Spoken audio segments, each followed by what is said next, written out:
Halo semuanya, saya Firyan Rizky. Selamat datang kembali di video pembelajaran ini tentang struktur data dan pemrograman. Pada video ini kita akan membahas algoritma selection sort dimulai dari konsep dasar sampai implementasi ketiga bahasa pemrograman yaitu C++, Java, dan Python. Kita akan cari tahu mengapa algoritma ini dinamai selection sort.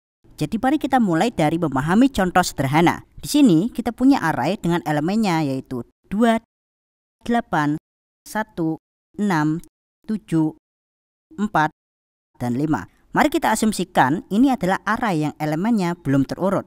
Sekarang yang akan kita lakukan adalah melihat setiap indeks elemen pada array ini. Jadi ini adalah indeks pertama, kedua, ketiga, keempat, 5, 6, dan 7. Pertama, kita mulai dengan membandingkan masing-masing elemennya. Kita bandingkan 2 dengan elemen berikutnya. Jadi pada langkah pertama atau first pass atau di iterasi pertama, kita akan mencari min elemen atau elemen minimumnya. Untuk itu, kita akan teruskan proses perbandingan elemen. Kita bandingkan 2 dengan 8, 2 lebih kecil, kemudian bandingkan 2 dengan 1, maka 1 lebih kecil, lalu bandingkan 1 dengan 6, 1 di sini masih menjadi elemen terkecil. 1 dengan 7, 1 masih menjadi elemen terkecil, 4, 1 lebih kecil, 5, 1 masih yang terkecil. Jadi pada iterasi pertama, kita sudah menemukan elemen terkecil. Dan inilah small element atau elemen terkecil yang kita punya. Dan ini adalah indeks elemen terkecil kita, atau indeks dari elemen minimum.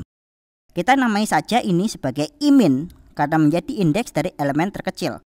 Sekarang, yang akan kita lakukan adalah menukar elemen pertama dengan elemen terkecil. Jadi, di akhir iterasi pertama, array yang kita punya yaitu 1, 2, 8, 6, 7, 4, dan 5. Oke, jadi inilah perubahan elemen array kita setelah menyelesaikan iterasi pertama atau first pass. Jadi ini adalah indeks pertama, indeks kedua, 3, indeks 4, indeks 5, indeks 6, indeks 7.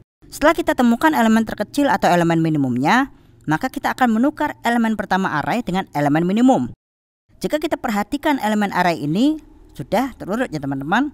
Atau dengan kata lain, elemen terkecil sudah berada di tempat yang seharusnya yaitu di sini. Sementara elemen sisanya kita abaikan. Sekarang, di antara elemen-elemen yang tersisa, kita akan mencari lagi elemen terkecilnya. Caranya sama seperti iterasi pertama. Bandingkan 2 dengan 8, 2 lebih kecil. 2 dengan 6, 2 lebih kecil. Dengan 7, 2 lebih kecil. 2 dengan 4, 2 dengan 5. Jadi inilah elemen terkecil. Dan 2 adalah indeks dari elemen terkecil dalam array. Sementara elemen sisanya kita abaikan.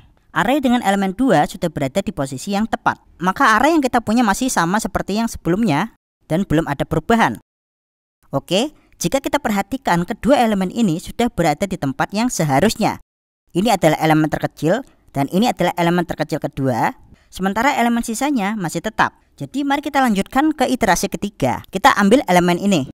Lalu mulai bandingkan 8 dengan 6, 6 lebih kecil, 6 dengan 7, 6 lebih kecil, 6 dengan 4, 4 lebih kecil, 4 dengan 5, 4 lebih kecil. Maka kita sudah berhasil menemukan indeks elemen minimum.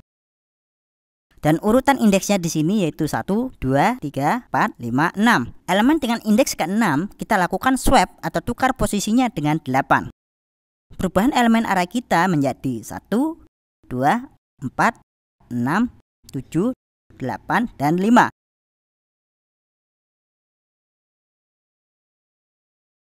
Jadi ini adalah elemen pertama, kedua, ketiga, elemen keempat, kelima, keenam, dan ketujuh. Sekarang, jika kita perhatikan 3 elemen pertama sudah terurut.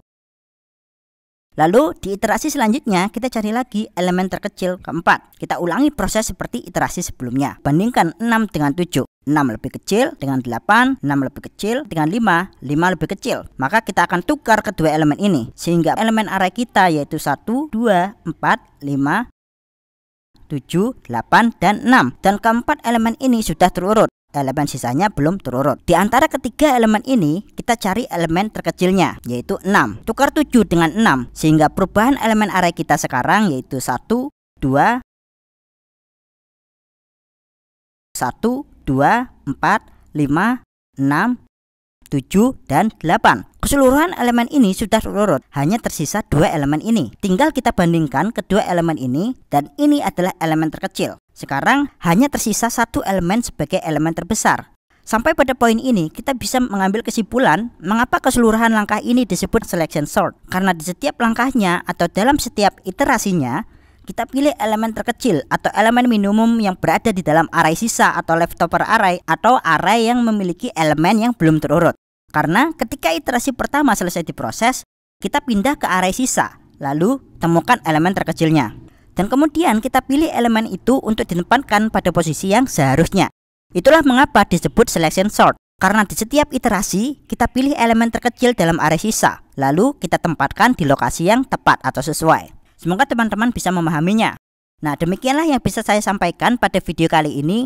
Jangan lewatkan video selanjutnya yang akan membahas pseudocode dan penjelasan detail mengenai kode tracing atau tahapan tiap baris perintah yang mendasari logika pemrograman selection sort. Terima kasih telah menonton. Sampai jumpa di video selanjutnya.